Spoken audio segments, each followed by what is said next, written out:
Bonjour, bienvenue sur cette nouvelle playlist de ma chaîne YouTube. Dans cette playlist, on va aborder plein de points sur la réalisation du tissage brick stitch. Donc ce sont des vidéos qui vont être accessibles aux débutants et qui vont aller un petit peu plus loin pour des personnes peut-être un petit peu plus experts.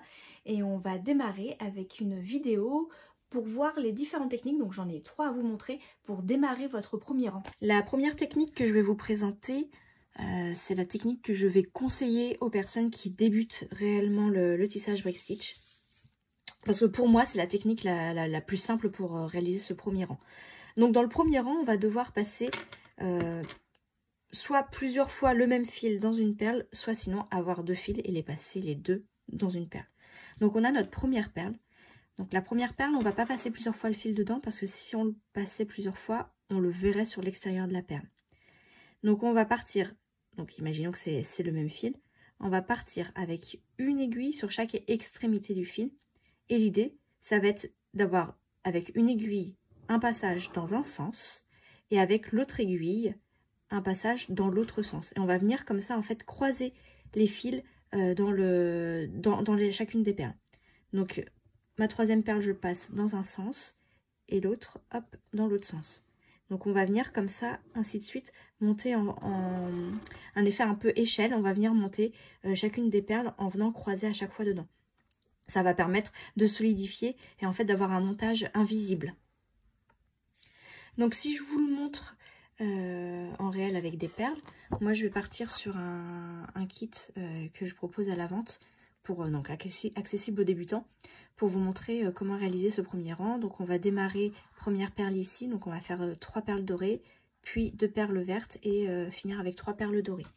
Donc j'ai pris un fil plus petit pour la vidéo, pour pas sortir du champ de la caméra. Donc avec ce projet de montage, il faut évidemment 2 aiguilles. Donc je mets une aiguille de chaque côté. Moi j'utilise des aiguilles avec un grand chat. C'est un chat qui est ouvert sur toute la longueur. Ça permet de venir pincer le fil en fait et qu'il soit bloqué. Mais tout ça je l'explique dans une autre vidéo pour découvrir le matériel. Donc la première perle, on ne va pas venir croiser dedans, on va venir juste la poser au milieu du fil. Parce que si on recroise une deuxième fois dedans, ça veut dire qu'on va avoir le fil sur l'extérieur de la perle. Or, dans les Miyuki, ce qu'on veut, c'est avoir un fil invisible. Donc la première perle, on la pose simplement comme ça sur notre fil. Et après, deuxième perle, c'est là où on va commencer à croiser nos aiguilles. Donc, j'ai ma première aiguille, je passe ma perle dedans. Donc là, je me retrouve avec ma perle sur le fil. Et avec ma deuxième aiguille, je viens passer dans le sens inverse. Très important, dans le sens inverse, dans l'idée où on va croiser. Sinon, après, nos perles seront toutes alignées en perpendiculaire. Je vais vous montrer le contre-exemple tout à l'heure. Donc là, on a cette perle. Hop, et je vous montre visuellement ce que ça donne. Voilà, on a cette perle et on voit que les 2 fils se sont croisés dedans. Donc là, je tire mes 2 fils. Voilà. Et ma deuxième perle est venue parfaitement s'aligner avec la première et sans qu'on voit de fil sur les côtés. Donc je fais la deuxième perle, je passe, enfin ma troisième perle, je passe une aiguille dans un sens et je vais vous faire un contre-exemple si je me trompe et que je passe mon autre aiguille dans le même sens. Donc voilà, je pose pour que vous voyez bien. Là mes 2 aiguilles sont passées dans le même sens de ma perle. Et là, si je remonte ma perle sur le bout de mon ouvrage, vous allez voir qu'elle arrive à 90 degrés des autres. Et ça marche pas du tout, parce qu'on ne peut pas du coup faire la suite du tissage, vous voyez. Alors, on ne peut pas faire la suite du tissage et le fil va finir par être apparent et on va pas pouvoir venir l'attraper ici. Donc ça ne va pas du tout. Hop, donc j'enlève. Voilà. Donc je recommence correctement. Donc ma perle est passée sur mon fil dans un sens avec une aiguille et avec l'autre aiguille, je viens passer dans l'autre sens. Alors vous pouvez passer les aiguilles l'une après l'autre, possible. Voilà, comme ça vous emmêlez pas forcément les pinceaux. Alors, pour ma quatrième perle, on l'a vu sur le schéma, la quatrième perle, elle est verte. Donc, je vais prendre une perle verte. Et toujours la même étape, je passe une aiguille dans un sens. Et avec l'autre aiguille, je viens passer dans l'autre sens. Voilà. Alors, je vous déconseille de passer les deux aiguilles en même temps dans la perle. Parce qu'il y a un moment où va y avoir trop d'épaisseur avec les fils qui sont bloqués dans les aiguilles. Je vous montre, mais ne le faites pas. Parce que vraiment, vous allez vous bloquer. Et en plus, vous avez une chance, en faisant ça, de ne pas vous en rendre compte, mais de passer une des aiguilles dans le chat de l'autre aiguille. Et alors là, vous faites un nœud et il faut recommencer. Donc imaginons, hop, je vous le montre pour pas que vous le fassiez vous. Voilà, donc je veux passer mes deux aiguilles en même temps, comme ça je me dis, oh c'est plus rapide. Et en fait, il y a un moment où vous voyez, il y a trop d'épaisseur de fil avec les aiguilles. Donc ça, je le déconseille. Faites plutôt l'un après l'autre. Et c'est beaucoup plus simple pour vous. Et voilà, vous voyez, en très peu de temps, on arrive à faire un montage, je vais dire en échelle. Et surtout, on arrive à bien maîtriser la tension du fil et pas avoir forcément de grosses boucles qui viennent se défaire sur chacune des perles parce qu'on le sait très bien. Et d'ailleurs, c'est quelque chose que je vais vous dire. Le premier rang, c'est le plus dur parce qu'on n'arrive pas à gérer la tension de son fil. Et des fois, on a les perles qui partent dans tous les sens. Donc, tenez bon. Et vraiment, cette technique, je trouve que c'est la plus accessible pour les débutants. Pour la deuxième technique, celle que moi j'utilise, on va avoir besoin que d'un seul fil, enfin que d'un seul côté du fil avec une seule aiguille. Et en gros, l'autre fil sera en réserve pour plus tard. Donc nous, on va venir travailler avec une aiguille et pour faire le montage, il faudra passer plusieurs fois dans la perle. Donc si je vous montre schématiquement avec notre aiguille, on va venir attraper la première perle et on va venir passer dans la deuxième. Et on va venir repasser dans la première, puis dans la deuxième, pour être prête à refaire la même chose dans la troisième. Et donc dans la troisième, ça part dans l'autre sens. On vient là, hop, et on vient ressortir là. Et en fait, si vous regardez bien, on vient retrouver un peu cette idée du croisement dedans, sauf qu'on le fait avec un seul fil. Hop là, et on continue comme ça, ainsi de suite. Et en fait, on vient accrocher les deux. Si on le faisait qu'une seule fois, en fait, on n'aurait pas assez de tension. Donc la difficulté avec celui-ci, vous allez le voir quand on va le faire en vrai, c'est qu'on n'a pas forcément une maîtrise de la tension qu'il y a entre chacune des perles. Et parfois, on peut avoir le fil qui est un peu mou et qui va dépasser. Et donc, du coup, les perles vont pas forcément être alignées. Mais pas de panique. Tout ça, ça se rectifie au deuxième rang. Donc, tenez bon. C'est pas la catastrophe. Tout est rattrapable. Donc, pour vous montrer en image comment on fait, pareil, je vais reprendre le même modèle. Donc, on va commencer avec 2 perles dorées, puis encore une perle dorée, 2 perles vertes et 3 perles dorées. Donc, ici, on a besoin d'un fil de la bonne longueur pour pouvoir réaliser votre ouvrage et d'une seule aiguille. Alors, à la différence de l'autre démarrage, ici, je vais démarrer avec 2 perles. C'est ce qu'on va faire à chaque début de rang dans le tissage brick stitch. Donc, j'avance assez dans mon ouvrage pour avoir assez d'espace pour continuer après mon tissage. Et là, voilà, j'ai mes 2 perles. Vous voyez, je tiens toujours mon fil en fait sur mon doigt pour pouvoir avoir mes perles à disposition et pas qu'elles bougent. Donc ça, c'est une technique à trouver. Chacun a sa position. Hein. Je pense qu'il y en a qui voient et qui me disent « Moi, je tiens pas du tout comme ça et ça va très bien. » Voilà, c'est vraiment à chacun son style. Donc vous avez ici la perle la plus proche de mon aiguille et ici la deuxième. Je vais venir repasser dans la deuxième, hop, pour finalement retrouver cette idée comme pour le premier technique de montage, le croisement, vous voyez. Hop, voilà. Et là, on retrouve ce montage en échelle et je repars dans ma première perle pour pouvoir continuer mon tissage. Voilà. Alors, vous voyez, c'est ce que je vous disais, c'est qu'avec cette technique, on a une moins bonne gestion de la tension entre nos perles. Donc, le fil a tendance des fois à se lever et les perles pas forcément être alignées. Mais aucune crainte, ça se rectifie au deuxième tour. Et puis, on apprend à le maîtriser avec un peu d'entraînement. Donc, maintenant, je vais aller chercher ma troisième perle, donc la dorée. Et je viens la passer dans la deuxième. Vous voyez, là, elles sont pas, voilà, elles sont pas alignées, voilà. Donc, je reviens passer dans la deuxième. Hop, dans le sens inverse, pareil, pour avoir cette idée de croisement dedans. Voilà. Donc là, elle s'aligne. Pareil avec ce montage en échelle. Et là, bah, mon fil, il n'est pas bien positionné parce qu'il n'est pas dans la dernière perle. Donc, je repars, hop, là d'où je viens, pour être bien positionné, pour pouvoir continuer. Et vous voyez, en fait, c'est tout un travail de tension entre mes deux fils pour essayer de garder mes perles les plus alignées possibles. Mais vous voyez que comparé à la première technique, mes perles sont un petit peu moins alignées. Mais aucune crainte, vous pourrez le rectifier après. Donc, quatrième perle, vous aviez vu sur le schéma, c'était une verte. Donc, je viens prendre la verte. Je pars, hop, dans le sens opposé pour croiser les fils.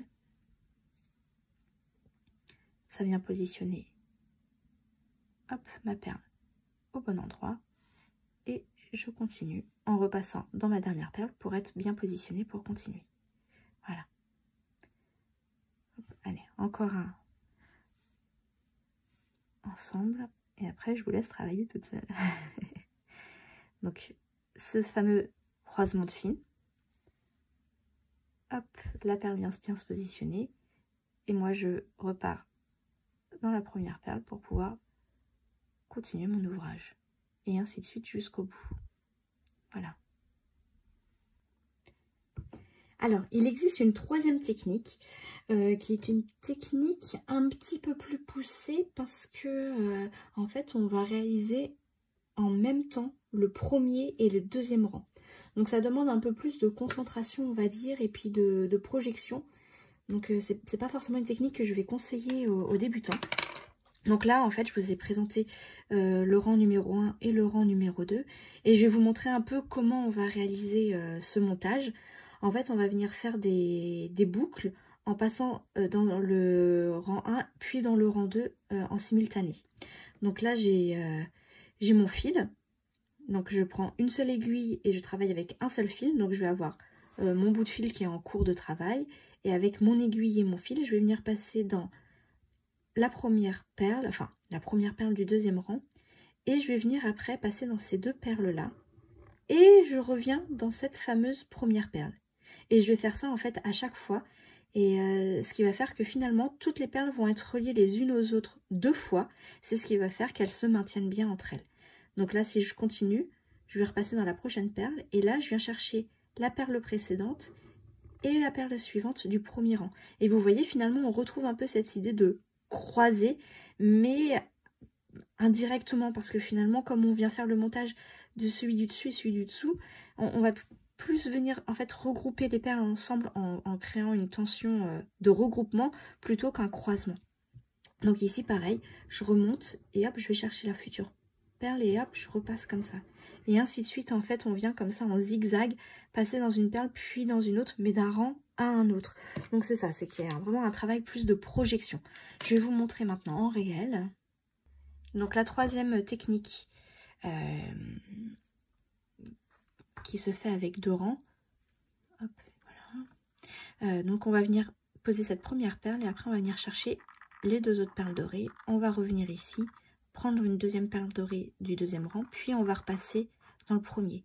Donc on va faire ça ensemble, comme ça, ça va vous aider à vous projeter. Je vais essayer de le mettre pas très loin pour que vous puissiez le voir. Non, je le ramènerai au fur et à mesure. Donc, non, c'est impossible de vous le montrer en même temps. Donc, on va démarrer par la première perle du deuxième rang et les deux premières perles du premier rang. Ah, je vous ai dit, il faudra s'accrocher à votre schéma à ce moment-là. Donc voilà, donc j'ai ma première perle qui est celle du deuxième rang et mes deux perles suivantes qui sont les deux premières perles du premier rang. Et donc là, je vais passer dans ma première perle qui a été passée sur le fil et je vais passer non pas en croisant comme on le fait depuis le début avec les deux autres techniques, mais dans le même sens. Parce que là, en fait, on fait des va-et-vient entre chaque rang. Donc si je fais ça, hop, vous voyez, voilà, et ces deux perles-là vont venir se poser. Hop, voilà. Donc on se retrouve avec... Ah bah décidément, toi tu ne veux pas te redresser. Voilà, on se retrouve avec ça. Et là vous voyez qu'en fait, ça c'est mon premier rang. Ça c'est mon deuxième rang. Et ça c'est mon premier rang. Donc si je continue... Bon, j'ai pas mis beaucoup de fil là. Hop, je tire un peu sur mon fil. Voilà. Donc si je continue, je vais chercher la deuxième perle de mon deuxième rang. Donc je regarde mon schéma, c'est du doré. Voilà, donc elle est sur mon aiguille. Et là, je repars dans la perle, la deuxième perle de mon premier rang. Hop, je tire. Et vous voyez en fait les boucles que ça crée. Et si je serre, hop, vous voyez, elles s'alignent et elles sont déjà en quinconce. Voilà. Donc là, je regarde ma prochaine perle. C'est du doré. Donc je prends le doré et je passe hop, dans la perle du rang 2. Voilà. Et là, pour le rang 2, je vois sur mon schéma que je suis sur du vert. Donc, je prends le vert et je repars sur mon premier rang. Voilà. Donc finalement, une fois qu'on a le truc, c'est assez intelligent, mais c'est qu'il faut vraiment avoir le cerveau fait pour ça. Et je vous avoue que moi, c'est la technique numéro 2 que je préfère. Voilà. Hop. On continue le montage. Et là, je vois que sur mon schéma, au deuxième rang, hop, c'est du noir. Voilà. Donc vous voyez, on arrive à peu près à gérer la tension qu'il y a sur les deux rangs. Et on est prêt après à faire notre troisième rang. Donc si je vous remets le schéma, voilà, ici, finalement on se retrouve, hop, avec ça. Donc vous voyez, on a notre premier rang, les 3 premières perles dorées. Hop, alors attendez, c'est flou. Voilà, les 3 premières perles dorées, puis la verte. Donc on est bien sur 3 premières perles dorées, puis la verte. Et le rang du dessus, je vais y arriver. Hop là. Et le rang du dessus, on a bien nos 2 perles dorées, puis une perle verte, puis une perle noire. 2 perles dorées, une perle verte, une perle noire. Et on vient comme ça, ainsi de suite, monter notre ouvrage. Et voilà, merci d'avoir suivi cette vidéo, j'espère qu'elle vous a plu.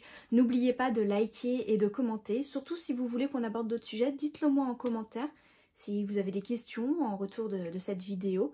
Et regardez le reste de la chaîne YouTube, j'aborde plein d'autres sujets, en partie sur la broderie. Donc n'hésitez pas à aller vous promener pour découvrir des nouvelles techniques.